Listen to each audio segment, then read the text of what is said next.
Good morning, parents and carers. Throughout the COVID pandemic, I've kept parents informed through texts and letters, but sometimes I've felt the need that the only way to get my message across is to speak to parents directly, and video is the best way that I can do this to so many parents. So with the government announcing that schools will not fully open again until the 8th of March at the very earliest, I believe now is one of those times. Like many of you, I imagine, mine and other teachers' hearts sank at the news that there would be more weeks of reduced school opening, sparking questions such as, when will we be fully open again? How will I manage to do this amount of work every week? Will my child fall behind where they should be? What I want to do in these two videos, one for parents and carers and one for pupils, is to reassure everyone as to what is expected and from whom, and secondly to give people tips to make things easier. So firstly, expectations.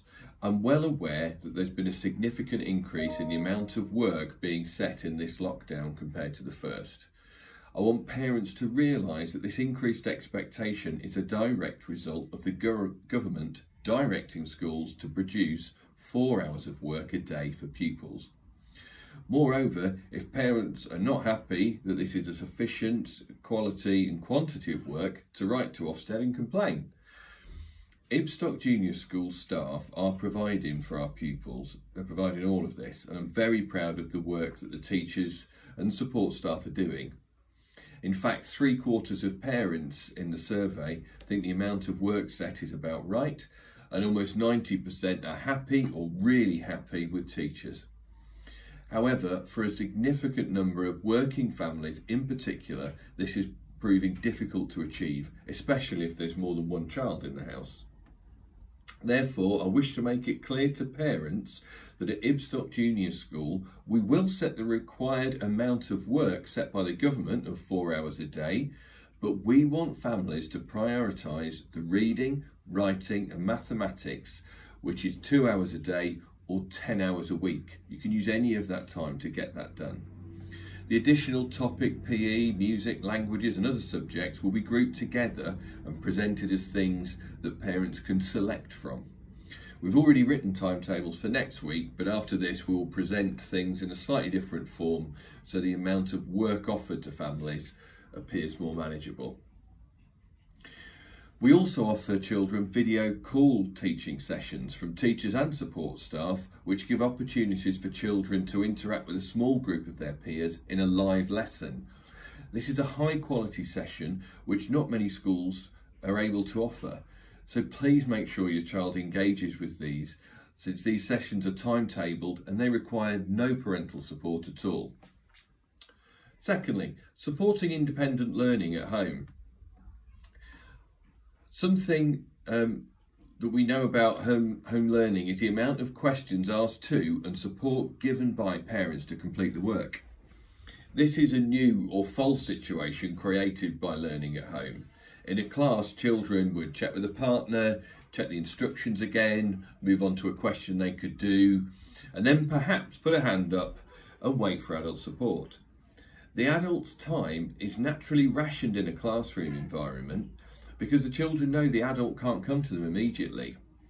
At home, however, the children are not restricted in this way, and many consequently ask for adult support straight away because they're at home. And as a parent, it's unnatural to ignore this because we regularly help our children in all sorts of things. To try to help with this, we're going to alter the timetables a little, record the instructions at the start of the day, and then have an extra session later in the day, a drop-in session. I'll explain this in the video to the children. The idea is to replicate the independent classroom learning skills at home so that the children don't lose their independence before they return to school. This will also relieve some of the burden on parents. We know that 81% of our working parents told us they could only do a reduced amount of work, and some do no work at all when also supporting their child's learning. So parents, you need to feel free to say to your child, have you watched the instructions again from this morning?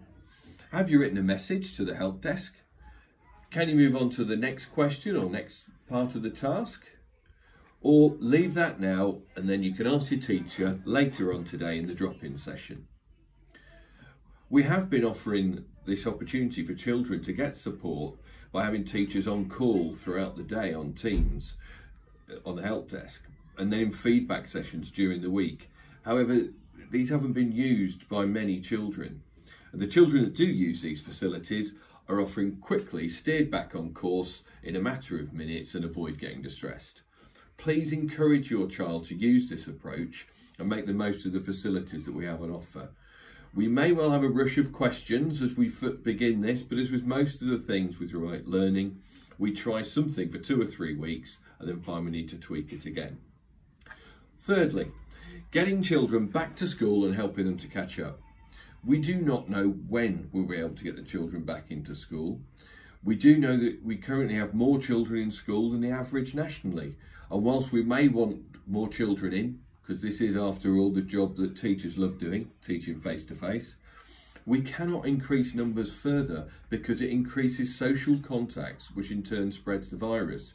This is what we're being asked from the government to do, to make sure we're not spreading the virus.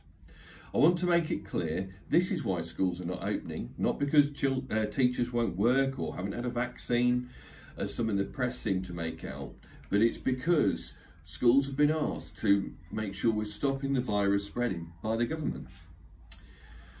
So if pupils can keep practicing their core reading, writing and mathematics skills by doing 10 hours of lessons over the week, then when we return to school, I'm confident that we can improve them quickly. Your child's school is very good at this. Just compare us with other schools locally and nationally on the government websites. I'd love to be able to reassure parents right now with exactly what our catch-up programme will look like, but I can't at the moment until I know when we're returning, how we're returning and what extra funds the government will give to help us. But you should feel reassured though that your children are at a school with hard-working and skilled teachers who have a history of helping children learn better than at most other schools. So in summary, these are the main key things from my message.